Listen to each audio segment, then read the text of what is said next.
திருப்பாட்டுக்கு 23ஆம் அதிகாரம். ஆண்டவரே, என்னான என்ன கேட்ட புரியவில்லை. பசுபோல் வெள்ளி மீது அவர் இடைப்பாடு செய்வார். அமைதியான நீர்நிலைகளுக்கு அழைத்து செல்வார். அவர் எனக்கு புத்திரு அளிப்பார். தம் பெண்ணீடுவரை நடத்திடுவார்.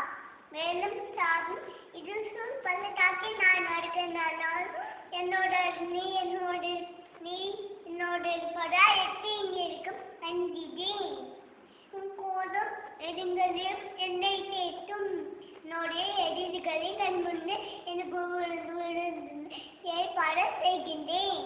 என் அடைய நடுமரத்தை புரிகின்றேன். எனது பாட்டில திரும்பி வருகின்றது. உண்மையாகவே என் வாழ்நாளெல்லாம் ஒரு அருணாளமோ பேரும் பொடி சூழ்ந்து வரும். என்னை பொடி சூழ்ந்து வரும்.